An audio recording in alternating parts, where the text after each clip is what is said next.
Okay, welcome everyone. I'd like to welcome you to the Westchester Green Business Challenge webinar series. This is Neil Cutler. I'm one of the organizers of the WGBC program. And my partners Danny Glazer and Scott Burnquist are on the call and helping with today's program. The purpose of the webinar series is to engage our local business community more directly on a variety of topics that will help advance sustainability efforts in Westchester County. Today's webinar topic is the New York Sun Initiative, New Solar Opportunities for Westchester Green Businesses, and will be presented by Ecoplexus. Please submit any questions for our presenters in the question box during the webinar. You can find that box on the top right corner of your computer screen. We'll try to answer as many questions as possible at the end of the presentation. For any that don't get answered, our presenters will follow up with you afterwards. Brief background on the Westchester Green Business Challenge for those of you who are new to our events. We're a public-private partnership between Westchester County and the Business Council of Westchester. Our program is designed to help all 35,000 Westchester County businesses go green. And we'd like to thank all of our sponsors, Con Edison, Verizon, Pernod Ricard USA, Rexon SL Green, and Ecoplexus, our webinar sponsor for today. We have currently over 230 registered companies and green vendors in our program. This is a free program that helps organizations save money, improve the environment while promoting their success. For more information about our program, go to westchestergreenbusinesschallenge.org. Now about our presentation today. It's entitled New York Sun Initiative, New Solar Opportunity for Westchester Green Businesses. Many of you may not be aware that the state of New York has recently substantially expanded the incentives available for commercial customers for customer-sited solar installations as part of what's known as the New York Sun Initiative. With declining prices and the increase in available incentives, solar energy is now a more attractive option for many Westchester businesses looking to reduce energy costs and achieve their sustainability goals. I'd now like to introduce our two presenters for today. First, Kaya Tarhan. Kaya is Vice President of Business Development at Ecoplexus, Inc., where he oversees the development and management of all commercial solar projects in the Northeast. Mr. Tarhan has more than 20 years of experience in the renewable energy industry, most recently as Development Director of the Turkish operations of Renewable Energy Systems Limited, a leading global renewable energy company. Also presenting will be Eric Paul. Eric is a business development analyst at Ecoplexus, where he assists commercial and institutional customers in the evaluation and development of on-site solar facilities. Prior to joining Ecoplexus, Mr. Paul was a senior analyst at Altiterra Research, a research consultancy specializing in sustainable business solutions. Ecoplexus, a little background on them. They develop and operate distributed generation solar PV or photovoltaic projects, which serve on-site load or export energy via utility procurement programs. The company provides comprehensive design, engineering, project management, integration, financing, and operations and maintenance services for its clients. They have staff in New York, San Francisco, Dallas, Istanbul, Turkey, Tokyo, Japan, and Bangkok, Thailand. For more information about Ecoplexus, you can find that at ecoplexus.com. Without further ado, we will now turn the webinar over to Kaya and Eric. Thank you, Neil, and thank you to the Westchester Green Business Challenge for having us here today. As Neil mentioned, my name is Eric Paul, and I'm here with my colleague, Kaya Tarhan, to speak with you about the New York Sun Initiative and the opportunity it is creating for Westchester businesses to install solar.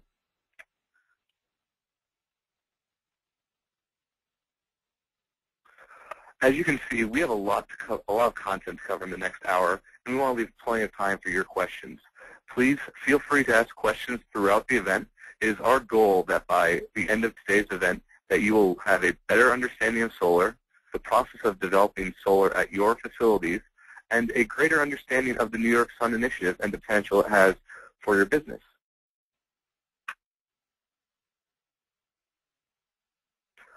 Before I begin, I wanted to provide you with a brief background on Ecoplexus. As Neil mentioned, we have offices in San Francisco, New York, and Dallas here in the United States.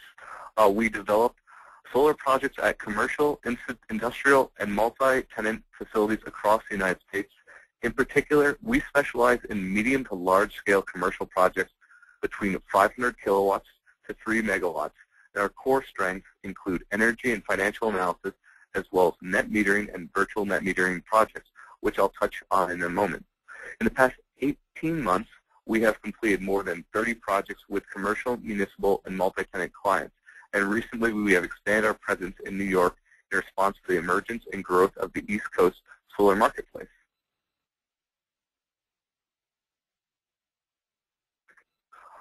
Ecoplexus is a turnkey developer providing comprehensive design, engineering, project management, integration, financing, and operation and maintenance services for our clients. Our services cover the entire lifespan of a project. All right, after that introduction, let's get on to the presentation. So first of all, we should discuss just how solar panels themselves work and turn sunlight into electricity. Solar panels, which are also referred to as solar modules, are made up of many individual solar cells. Solar cells are made from semiconducting materials such as crystalline or silicon. These materials are what converts energy from the sun into electricity. The power produced from a single module alone is not that great, so electricity produced from one panel is combined with that of many others. For reference purposes, typically 60,000 square feet of roof space is required for a 500 kilowatt system, or for a smaller 50 kilowatt system, around 7,500 square feet of roof space is required. I also wanted to, so moving along, electricity from the panels is sent through wires to the combiner box and then to the inverter. The inverter then transforms the direct current from the cells into alternating current, which can be used on site. The building is still connected to the electric grid, and excess energy produced during the day can be sent back to the grid in a process known as net metering. I also wanted to note here that the solar panels still do produce energy when it's cloudy outside. They do not require direct sunlight to produce energy, so it doesn't need to be just direct sunlight. So moving along, I want to talk a little bit more about net metering. So net metering allows a customer's electric meter to run both ways and is a crucial component of on-site solar. As this graph shows, net metering allows customers to send excess electricity back to the electrical grid during the day when energy is expensive, and allows customers to buy electricity from the grid at night when electricity prices are significantly less expensive. Customers' net excess generation in a given month is credited to the customer's next bill at the utility retail electric rate. Europe also allows remote net metering. Remote net metering allows customers to credit energy generated by a solar photovoltaic system at one site to energy consumed by a customer-owned meter at another site. For example, a company can install a large solar array at their warehouse and then credit the excess generation towards a separate retail location. There are some stipulations around remote net metering, but it's presenting companies with an interesting new option for deploying solar. Now I just really quickly want to hit on solar photovoltaic technologies. So solar PV is a proven and mature technology. It's been around for more than 50 years and plays a critical role in space applications. There are no moving parts and the systems generally require very little maintenance. Additionally, products are backed by long-term reliable warranties that are subject to a range of tests and certifications. So, basically what I want to prove here is that solar PV is not something that's new. It is a reliable product. It's been around. The companies that are producing these panels are going to be around for a long time, so you can feel safe and comfortable with the system on your roof. All right. So there are three types of mounting solutions for solar: rooftops, ground mount, and carports. Each of these have their own advantages and challenges. Ground mount systems are the most cost-effective, but seldomly do businesses have adequate ground space for a system. Additionally, carports are convenient and provide shade for cars, but the extra cost of carports can be prohibitive. Finally, rooftops strike a good balance between cost and the availability of space. However, there are still a number of challenges in regards to space and weight constraints on rooftops. Okay, now that we've discussed the basics of how solar works, let's look at the value proposition for solar. Though some people may believe that solar is only suited for the sunniest climates, New York has more than adequate solar resources. In fact, New York has significantly better solar resources than Germany, the world's leading solar market. Additionally, solar prices have dropped consistently over the past decade. On average, prices have fallen 5 to 7% each year since 1998, and according to new data released this week, non-residential installed costs have dropped around 15% from Q3 in 2011 to Q3 in 2012. The systems in excess of 100 kilowatts saw the greatest decrease in prices. And this is a trend that's likely going to continue into the future as solar continues to mature and grow in scale.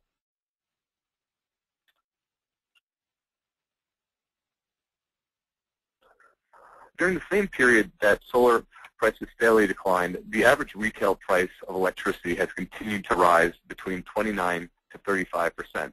And while fracking and the natural gas boom has provided some relief to energy prices, in the long term, the price of fossil fuel-based sources of energy will continue to rise. And as many of you are most likely well aware of, New York has some of the highest electricity prices in the United States. So when you start to look at the past two slides, you begin to see a convergence of factors. Fossil fuel prices have continued to rise, while solar prices continue to drop in prices. And the high price of electricity in New York State is beginning to make solar a more interesting option for many businesses. And finally, a really important part to the solar value proposition is incentives. You know, there's been a lot of incentive programs available. The federal investment tax credit provides 30% of system costs for systems, and that doesn't expire till 2016. But on the other hand, as you can see from this graph, incentives have been going down over time from state and utilities, and these incentives from states and utilities play a crucial role in helping to finance systems. And that's why this is such a unique opportunity and an interesting program that New York is offering with the New York Sun Initiative. So with that, I'd like to just speak with you a little bit more about the New York Sun Initiative. In April of this year, Governor Cuomo announced a substantial expansion of incentives for customer-sited commercial solar installations as part of the New York Sun Initiative. Under the New York Sun competitive bidding program, proposals for incentives are ranked solely on the level of incentives requested. The projects with the lowest dollar per kilowatt incentives requested will be awarded incentive funding by NYSERDA. Customer-sited solar energy systems more than 50 kilowatts are eligible. Projects must be completed within 8 months of the bid award date. And to be eligible, a customer must pay the RPS or SPC surcharge as part of their electric bill. The PV system must be connected on the customer side of the utility meter that pays the surcharge. And finally, the annual system production can't exceed 110% of historical energy consumption at the meter. However, remote net metering is allowed under the New York Sun program, so you can have a system that overproduces energy on one meter and sends it to another location or another meter. So let's just look at the opportunity that the New York Sun Initiative is creating for Westchester green businesses. NYSERDA has more than $41 million available to businesses in Westchester County and New York City in the next year for customer-sited solar facilities. Customers can receive up to $3 million per project and can submit multiple projects if they have multiple different facilities. Additionally, projects can be up to 2 megawatts in size. So that's a very large system. That's, over 200,000 square feet of roof space. So just to give you some perspective. And the next round of solicitation for the NYSERDA NY Sun competitive bidding program is on March 14th, and there will be another solicitation period in the fall of this year as well. However, one thing you need to keep in mind when you consider these incentives are that NYSERDA, these incentives can run out, and they do typically in future solicitations, the bid amounts become lower. So that means the amount of incentives that you'll be able to get typically decreases going into the future. Now, just to talk about how you can participate with the New York Sun Initiative, Kaya is going to talk about this a lot more, so I'm just going to briefly touch on this. But one way to get involved with the New York Sun Initiative is by working with a solar developer such as Ecoplexus. We can help you conduct feasibility and initial site analysis. We can help take a look at your electricity bills and really do a detailed analysis of those. And then finally, if we can develop a project that will work for both of us, then we would present you with a proposal of our findings. And then if agreed upon, you'd have to send us a letter of intent saying that you are planning on installing solar at your facility, and we would use that letter to then create a bid for the New York Sun Initiative. All right. Now, finally, before I just turn the floor over to Kaya, I just wanted to briefly touch on why customers are installing solar. Customer-side solar installations in New York have significantly increased in the past few years as companies are seeing value in solar. On this slide, I have shown 2 examples of New York projects that aren't located too far away from Westchester County. On one side, we have the national retailer IKEA, which has been a leader in solar. IKEA currently has plans to install solar at more than 85% of its stores across the United States. However, you don't need to be a big business such as IKEA to take advantage of solar. On the right-hand side of the slide, you have Eldorado coffee roasters, and this is an installation our partner Solar Energy Solutions did in Manchester, New York. So for these companies, solar is playing a crucial role in reducing energy costs and providing the companies with a hedge against rising energy prices. Additionally, solar is becoming a key part of broader corporate sustainability strategies. So with that, I'm going to turn the floor over to my colleague Kaya. So here's Kaya to speak with you more about the development process and how you can install solar at your facility. So without any further ado, Kaya. Thanks, Eric. Thanks for the rundown of Solar 101 and the solar value proposition that solar provides businesses, and the summary of the NY Sun initiative program. That brings us to the next step of evaluating solar at your business. As Eric just had mentioned, as it relates to the NY Sun program, there's a few more details that go into it.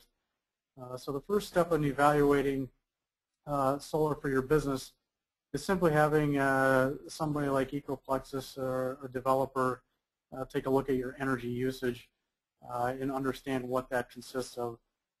Typically, we look at your actual electricity bills, which in Westchester County would be from Con Edison. Look at the tariff, look at the time of day use, and as Eric mentioned previously, look to see if your bills include the SPC and RPS fee that has been paid into by all electricity consumers for the past decade, which is where this funding is coming from. It's previous dollars that have been accumulating in the NYSERDA buckets, and now they're putting these funds back to use for the state. The next step, once we know your business's consumption, we'll do an analysis of your facility and what that consumption relates to and the amount of solar generation that can be installed on your facility. And then we match those together so that we meet the requirements of the NYSERDA New York Sun program rules. And then finally, the next step after that is confirming the suitability of the site so that we know the amount of generation can be produced at your facility. We have to take a look at your roof, see if it can support the facilities itself, and if there's ground available, we'll take a look at those and develop them into our proposal. And then the final 2 issues, as you can imagine, are shading. If there's trees around your facility, you need to take that into account. And then the orientation, typically need a south-facing, unobstructed view to do an efficient installation. So those are some of the evaluation components that we look at in doing an analysis of your business. And then the next slide, the power purchase agreement versus the outright purchase. There's two options. Clearly, any company can go out and buy a solar cell and array and install it for themselves. However, for a 500 kilowatt installation, it could be as much as $1.2 to $1.5 million, which a lot of businesses don't have budgeted for, or it's not in their financial plans for that kind of a capital outlay. So that brings us to the second option, which is a power purchase agreement, which brings together Ecoplexus' development of the project, financing, construction, installation, and operations and maintenance of the project, which is all under the power purchase agreement, which means for the business owner that there's no capital outlay, there's no additional expense other than the agreed upon power purchase price over the life of the project, and then the operations of the solar panels actually reduce your electricity costs as compared to your Con Edison electric bill. So PPA prices should be equivalent or less than your current electricity price. How that ties together with the NY Sun program is that the NY Sun program provides an additional incentive to lower the cost of the equipment, which then allows us to provide a PPA that is equivalent or lower than your current electricity price from Con Edison. So that's the tie together between the development process, the power purchase agreement, and the NYSERDA Sun program. So as we walk through to the next slide, we talked about the process. Again, a lot of this is process, which Eric had mentioned some of it on his analysis of the NY Sun initiative. First, we have to do that billing analysis and site assessment. We actually then perform a financial analysis of the sites and prepare that proposal for the business owner. And once we've agreed that that's something that the business would wish to proceed with, we would then make a submission to the NY Sun program, and the next one is coming up on March 14th to receive those funds. Upon the award, Ecoplexus would then proceed with the permitting and approvals process, should there be the different types of approvals necessary. If it's a rooftop, presumably it could be easier. If it's a ground mount, there might be some other details to consider. Shortly thereafter, upon receiving approvals, the company would then begin to construct the project, commission project, and then operate and maintain it through the life of the project. So as we continue on to the next slide, is some more question and answers. We've included a handful of them here, which essentially just are questions that we've come across that most businesses ask. And if should there be other questions, we can field these at the end. The first question is most business owners ask is, what if I don't own the building? Which is a quite common occurrence where a business actually is the tenant and have to request permission from the landlord. Normally landlords are keen on installing solar on their building as it adds value to the building, gives the tenant or the landlord comfort that the tenant will be there for a longer period of time.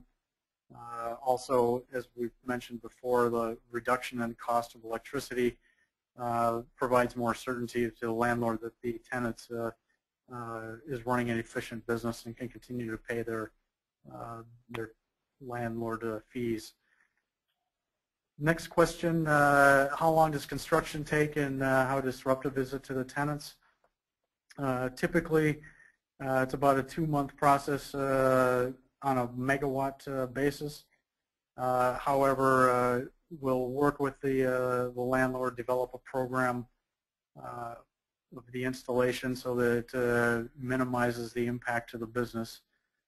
For a rooftop installation, it's probably very minimal impact as it's out of sight and can be done while the business continues to operate. So we'll work with the businesses to find a solution if there are negative impacts on your day-to-day business operations. The next question, number 3, will installing solar panels damage the building's roof? This is actually quite a good question. Typically, installing the solar application on your roof increases the length of the life of the roof, simply just for the fact that the solar panels create a canopy that inhibits snow and rain and sun from deteriorating the roof. But at the same time, installations in some instances need to create penetrations through the roof. More often than not, we try to do a ballasted system where the system is just set on the roof and held down by concrete weights, which minimize the negative impact to the building roof. Should there need to be any penetrations, we will work with your roof installer to not void the warranty and assure that the solar installation won't cause any leaks or future damage to the contents of the building or the operations of the building. On to the next slide. Question number 4 is what impacts do snow have on the output of the solar installation? Again, a quite good question in regards to when it snows. Snow tends to stay on the solar panels. However, if we do a ground mount installation, we have a typical 30-degree pitch, which actually sheds the snow quite efficiently.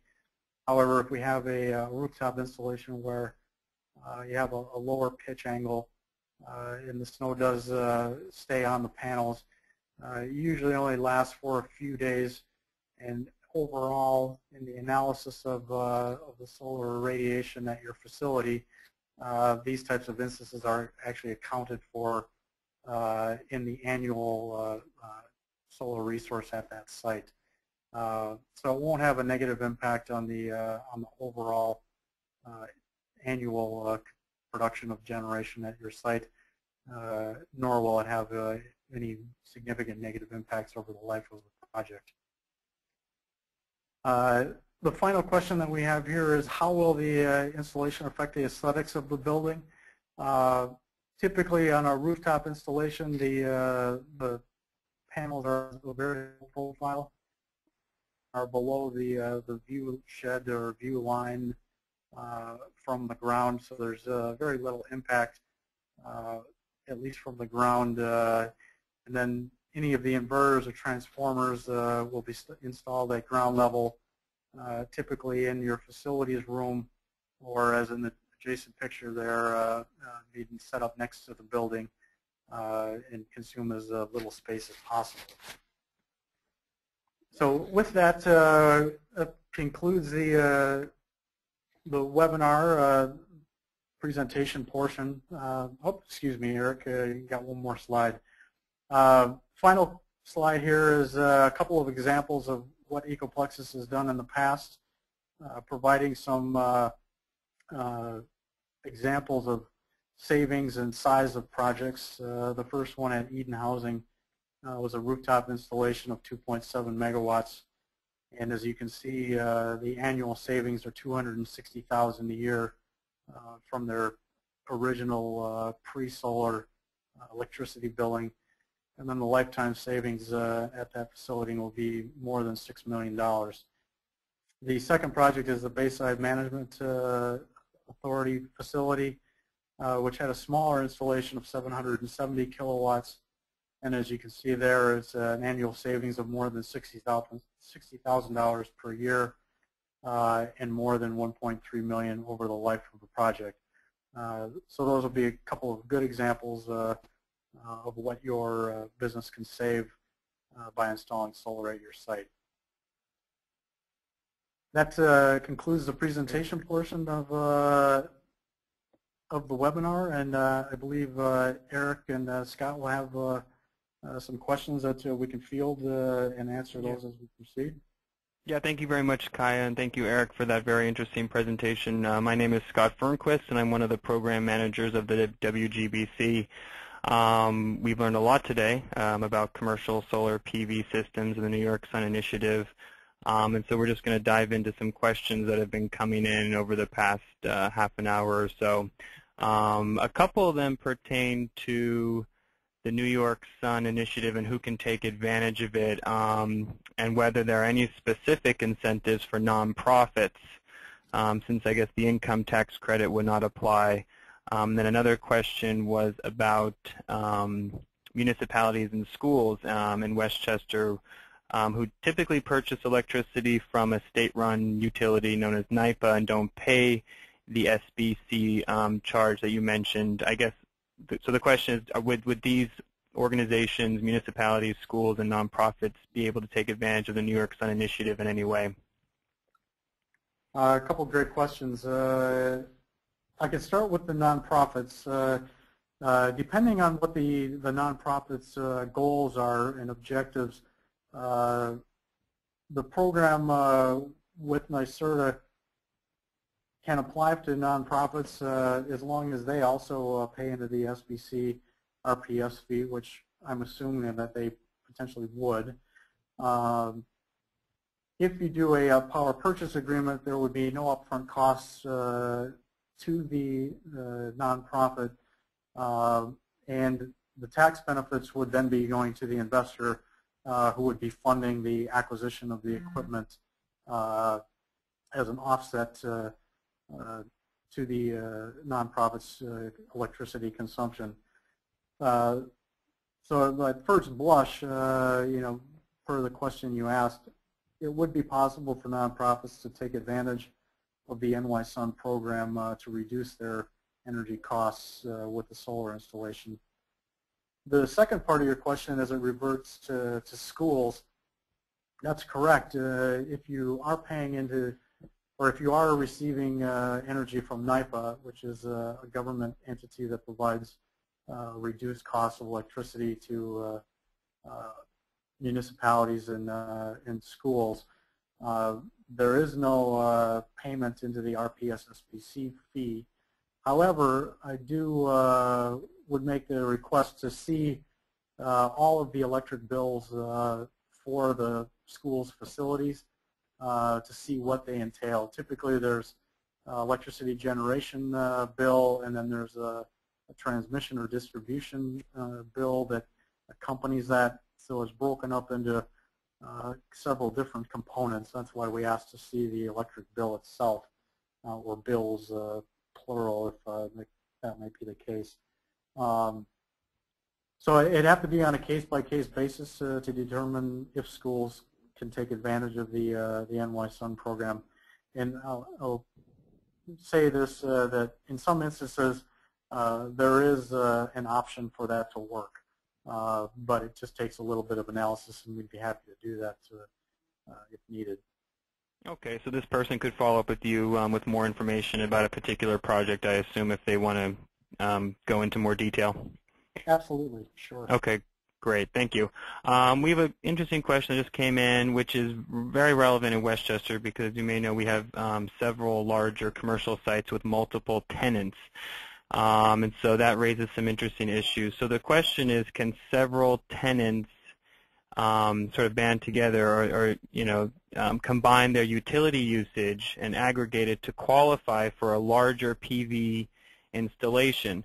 And would that require, I guess it's a question here, would that require the landlord or tenants to sign the letter of intent? So really it's in a way also a legal issue in terms of who owns the system and how would the energy be distributed and that sort of thing. Can you talk a little bit about how you deal with multi-tenant facilities and solar installations?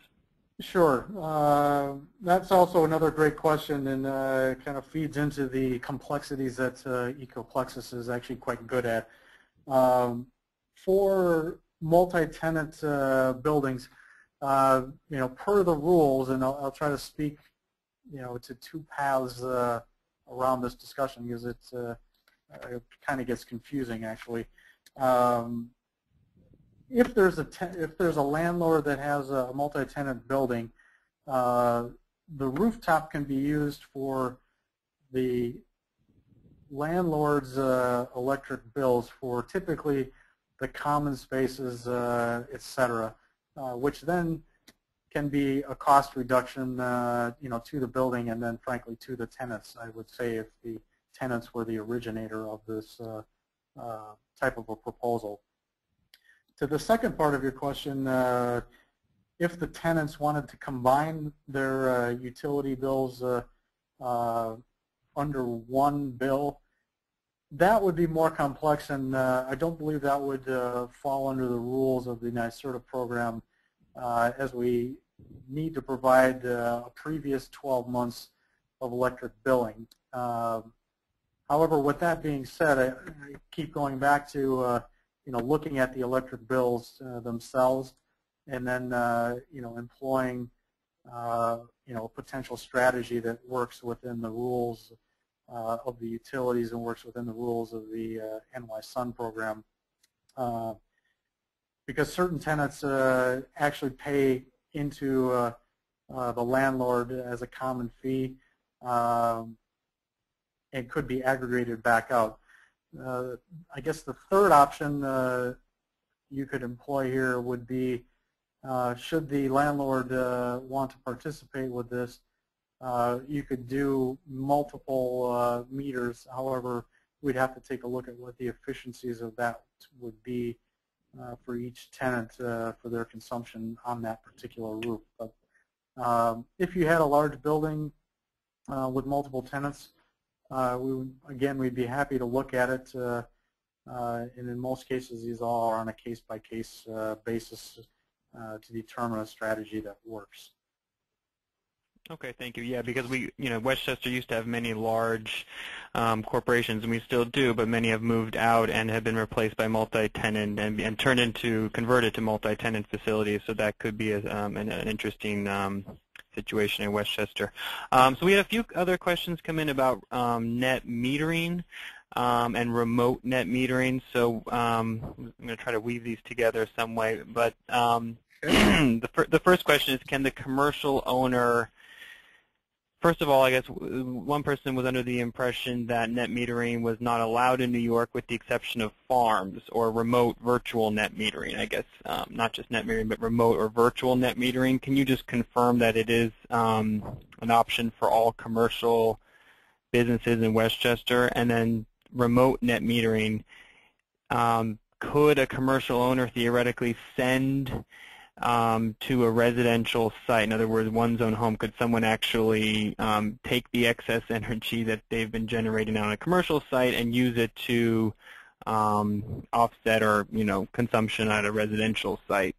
Can you just answer those two questions first? Sure. Actually, I pulled three questions out of what you just asked. Net metering,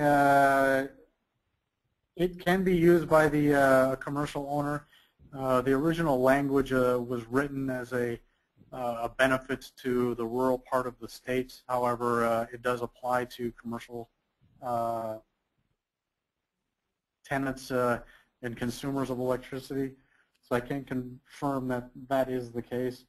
With remote net metering, if you have for example, if you have several acres in rural New York that's within the same utility zone in utility billing district, you can then export the excess energy or energy credits or kilowatts to a satellite account to offset it. However, both of those meters are required to have the same tenant name on them. Okay. The restrictions. So again, there's lots of these rules that apply, but there's lots of different scenarios that can be employed to do a net metering project and or remote net metering. I think I answered Yeah, you did, and I guess a follow-up would be in terms of when you sell the excess energy back to the grid and at what rate, and when you buy it back, um, could you potentially sell the excess back to the grid when it's at the highest rate and buy it back when it's at a lower rate, for example, during the evening, or how does that work? I guess there was a question about the mechanics of selling it and then buying back the energy. That's another very good question, which is goes back to Eric's slide about the generation profile of solar during the day and the load or consumption of electricity. Slide, I'm not sure if you remember what number slide that was. I think it was slide 6. But that's correct. So again, it's time of day use is another one of the types of analysis that we would do. So yes, if you have a 3 time of day rate that you're paying, the solar profile during the day, you're offsetting the highest cost of electricity. Clearly, as the evening comes to be, the rates go down, but you're generating less solar. So it's an offset of your electricity that you're using during the peak times of day that you offset the most. Eric had also mentioned, too, that part of the NY Sun program is that you need to size the system to 110% of your consumption. So the reason that they have that rule is if you, let's say, consume 10 kilowatts, which would be a very small consumption, and you go and build a 2 megawatt size facility, they don't want you selling 90% of your electricity generation to the grid. They actually want you to be using and consuming it. So I guess that answers both of your questions, where the generation offsets the highest peak price during the day, and you're limited to 110% of your consumption as far as the system, and that would then not allow you to sell 90% of your generation to the grid directly. Okay, got it. Are those regulations specific to New York, or are those, or the New York Sun Initiative, or are they national as far as you know? Each state, each utility has their own interpretation and how they apply solar incentives, what they'll pay for solar. So again, that's a key component of us taking a look at your electric bills and then understanding what's going on in your particular area. Con Edison clearly is in the majority of Westchester County, and then NYSEG is in the north, and Con Ed is also in the city, and I believe Staten Island too. Okay. So they each have different ones, and it depends on where your business falls. If it's on the line, we'll have to determine, which utility it could apply to per your bill. Yeah, and we'll all have to keep an eye on it, because we know that it wasn't too long ago that this wasn't at all possible. So it is a bit of a fast-moving target, and we'll just have to sort of keep on top of the different rules that are being applied, because it is in flux, I guess. Okay, so you had mentioned, or I guess Eric had mentioned, that the quality of the roof is often a concern stated by businesses or individuals considering solar.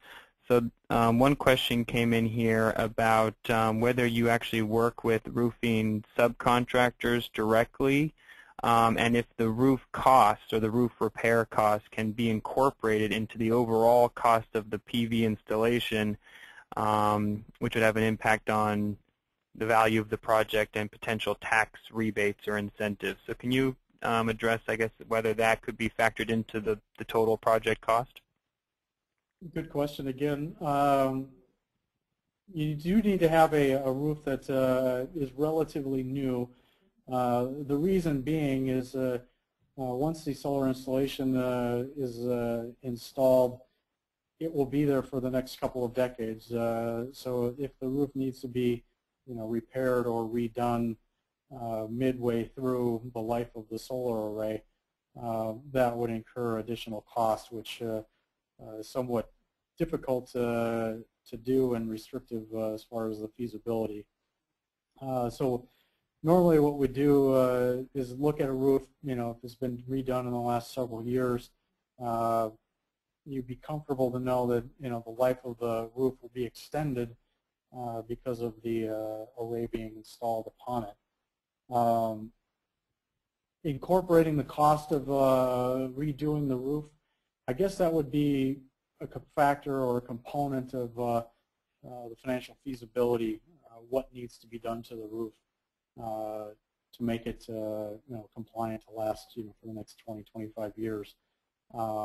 It's something that we could discuss to determine for the building owner. Okay, thank you. The next question is about sort of the specific situation of working in Westchester as a contractor. I work for the county. I know that we have very high standards in terms of how we license contractors in Westchester, and it's known that you often need more experience than in other neighboring counties or credentials to operate here. So the question is really, do you know of any sort of unique aspects of working or installing solar in Westchester? And also on a municipal level, many of the towns here require zoning approvals and solar ordinances. These things are not streamlined. We don't have one solar ordinance that covers the entire county. So I guess, can you talk about, or do you have any direct experience working in this county with this rather complex sort of municipal landscape? Sure. It's, again, another good question. Westchester County actually is no different than California, who is the originator of a lot of the first and continues to be a leader in solar development. Those communities are equally not easy to work in and have high standards and fragmented zoning and permitting rules that apply. In our experience working in Westchester County, the same challenges apply, with one very new or unknown applications for solar, and then two, electrical contracting is equivalent across the country as far as IEEE standards and having certified installers that do the work. So I think we're well versed in meeting each of the different communities' requirements. We understand that that's going to be the case as we continue to do more projects here in New York and get down into the specifics of each community. So that is typically part of what any solar vendor would provide a commercial business in Westchester as part of their services, would be to walk them through the approval process and work with the municipality at whatever level is necessary. Is that correct? Absolutely. Yep. Okay. And you can look for certifications, references. Clearly are a good source of understanding, how they do business. Insurance, is a big requirement, for a lot of the installers, of which we all have ourselves. Okay. Thank you. We have time for a couple more questions. This should be a quick one. It is, can one of these systems that qualify for the NYSERDA incentives include batteries that would provide backup electricity in the event of an outage? Great question relative to the recent power outages that we've had. To answer the question just straight out, yes, it can be integrated with a battery backup, but the cost or additional cost of a battery system married to it would be somewhat prohibitive and not make the NY Sun program financially feasible or efficient for the owner of a business. Typically, battery backups are for lightning storms where the power goes out for a few minutes, and typically you have a critical need within a building or facility to keep the power on, for 15 minutes at a time. If there's a continuous load, the load in the building will drain the batteries quite quickly. And as we all know, batteries, at least to date, aren't cheap yet. However, that is changing, and I believe in the future that will be more of a viable option, but I think more on a short-term basis, not for power going out for an extended period of time. Okay, thank you. I'm going to try to squeeze in 2 more questions here.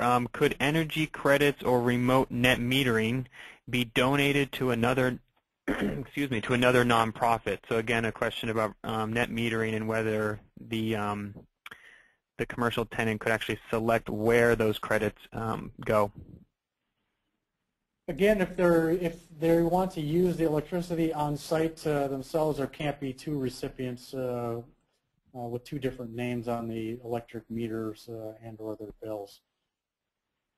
But again, I'll go back to our original point is let's take a look at it if there's something that they'd like to do, and if there's an opportunity, we can explore if it's feasible or not. Okay, thank you. Yeah, you had mentioned that before. We have a latecomer to the webinar. She's not sure if it was answered, but I don't think it was. I learned from a landscaped architect that solar panels lose efficiency as the roof temperature raises above 80 degrees Fahrenheit. How is this addressed? Would the installation of a green roof first take care of this issue? It's an interesting question there. Yep, that's a very technical question, and ironically, solar panels actually produce more power with cooler temperatures. So, for example, if you were to install a solar array in the desert, they do lose some efficiencies at very high temperatures. However, in New York, temperature ranges from below zero to, let's say, 100 degrees. There is some efficiency losses, but they're at a minimum within those temperature ranges. But a good technical question.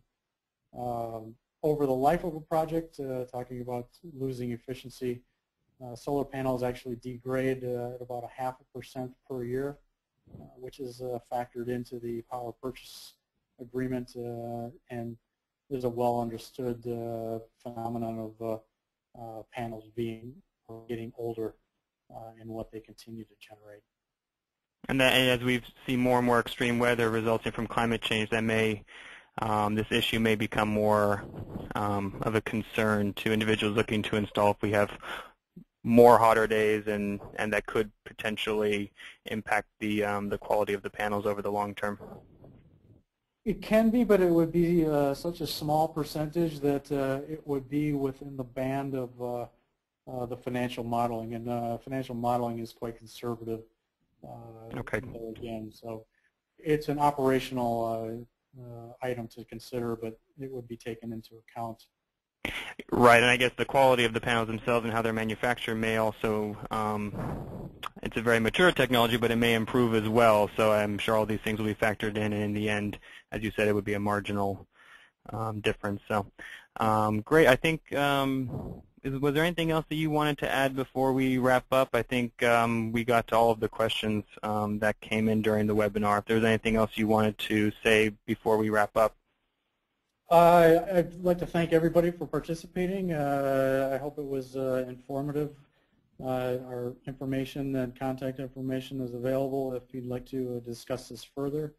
And I thank the Westchester Green Business Challenge for the opportunity to participate.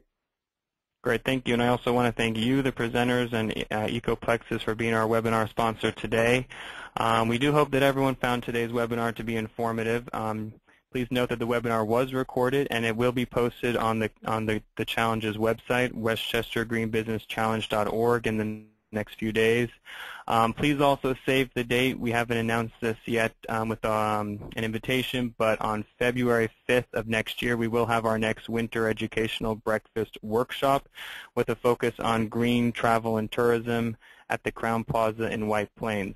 If you're interested in becoming a sponsor of the Green Business Challenge, you're welcome to contact us on our website, westchestergreenbusinesschallenge.org. And we want to thank everyone once again and wish everyone a very happy holiday season. Thank you very much. Bye-bye.